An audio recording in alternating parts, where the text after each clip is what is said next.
আসছে। কি গো আমার দেখে মুখ ঘুরাই নিলা কেন? তোমার আমার সামনে আসান লাগবে না, তুমি যাও। কি বলো, একটা খুশির দিন, তুমি মা হইছো আমি বাবা হইছি। তুমি কিসের বাবা হইছো? তুমি যদি বাবা হইতা তাহলে তো আমার মতো তুমিও পাশের বেডে শুয়ে থাকতা। কেমন কথা? তা তো দেখতেই পাইতেছি কি সুন্দর ঘুরে ফিরে বেড়াইতেছো, আবার বলতেছো তুমি বাবা হইছো। আমি ঠিকই মা হইলাম, কিন্তু তুমি বাবা হইলে না। কেমন কথা? তাহলে কিনা বাবা হইছে? এটাই তো, আমার বাচ্চা বাবা পাইলো না। আরে পাগল, কি সব কথা কইতেছো? আমি বাবুটা একটু কোলে নিয়ে নি। না, তুমি আমার বাচ্চারে কোলে নিবার আগে বাবা হওয়া তারপরে। কি জ্বালা, আমি তো বাবাই হইছি। এরকম কখনো বাবা হইতে পারে না। তুমি আমার মতো এরকম সিজার করে এসে আমার পাশে শুয়ে থাকবা। কেমন কথা?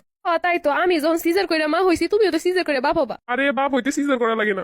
আমি কষ্ট করে বাচ্চা দুনিয়া আনবো আর তুমি বাবা হবা, তা হইব না। আরে ভাই, কেউই বাবা হয় না এরকম সিজার কইরা। আমি যখন সিজারের রুমে যাই তখন বলছিলাম যে আমার জামাই আমার সাথে আয় নাকি লেগা, সবাই আমার কইতেছিল যাইবো, ডাক্তার কইতেছিল আসবো, আপনি একটু শোন আসবো। আমার ঠিকই সিজার করলো, সুন্দর হাইসে খেয়ে ঘুরে ফিরে বেড়াইতেছে আর আমি ব্যথায় কাতরাইতেছি। আরে ভাই, এরকমই তো মা হয়। আমি কি অস্বীকার করছি যে এরকম মা হয় না? কিন্তু তুমি যে বাবা হইছো, সে বাবা হওয়ার মতো তো কিছু করলে না, তার মানে তুমি তো বাবাই হও নাই। ও মোর জ্বালা, কি নিয়ে পড়লাম? আমি আগে মনে করতাম তুমি মনে হয় এমনি বুঝো না ভালোবাসা কি, তাই আমার অবহেলা করো, কিন্তু তুমি তো আমার ভালোই বাসো না, এমনকি আমার সন্তান রেও না। আরে ভাই, আমি কি করলাম? তুমি কিছু করো না, খালি বাবা হইতে পারো না। তাহলে কি আমি এখন যাই সিজার করে আসবো? সারা জীবন শুনে আসছি বাচ্চা অনেক সময় স্বামীরা পাশে থাকে স্ত্রীর। তুমি যদি সিজার করে আসতে এখন আমার পাশে থাকতা, তো তুমি সেটাও করলে না অন্য মতো। আসলে কি এরমের বাবা হইতে হয়? কিন্তু বউ আমার পেট কেটে সিজার করে কি বের করবো? বাবা বের করবো?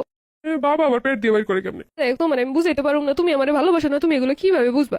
তাহলে কি ডাক্তার দেয় যে কমু যে আমার সিজার করে বাবা বানাই দেন? কি আমি জানি আর এখন কি গেলেও বাবা হইতে পারবা? বাবা তো হইতে হবে, বাচ্চা দুনিয়া আমার লগে লগে। তোর এই কথা তো কেউ আমার কোনোদিন কয় নাই। তাহলে কি করবো? আমার কদিন কেমনে বাপু মোহন? থাক, তুমি যাও, তুমি তো এমনি আমার কেয়ার করো না, ভালোবাসো না, এখন তো বাবা হইতে পারলা না, যাও তুমি হাইসে খেলে ঘুরে বেড়াও। আরে আমি তো তোমার পাশেই আছি, তোমার সেবা যত্ন করার লিগা। তা তো দেখতেই পাইতেছি, আমি ব্যথায় কাতরাইতেছি আর তুমি কি সুন্দর সবাই লোক গল্প করতেছো। এটা কোনো কথা কইলা? সবাই লোক যদি আমি কথা না কই, মানুষ কি মনে করবো কদি? তুমি অন্তত কানতে কানতে অজ্ঞান তো হয়ে যেতে পারতা আমার কষ্ট দেখা।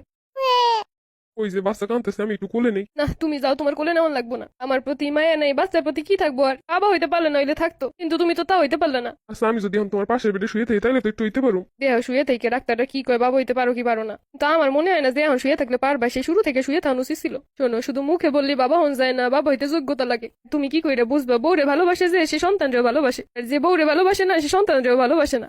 সবাই বলতেছিল বাবুরে যখন বের কইরা বাহিরে দিছে তোমাদের কাছে, তুমি নাকি কোলে নিয়ে দাঁত কেলে হাসতেছিলা। আমি ভিতরে বসে কষ্ট পাই আর তুমি বাইরে বসে সবাই সাথে দাঁত কেলে হাসো। আরে সেটা তো বাবা হওয়ার খুশিতে। তুমি চুপ থাকো, তুমি তো বাবা হইতে পারলে না। এমনি এমনি কি বাবা হন যায়?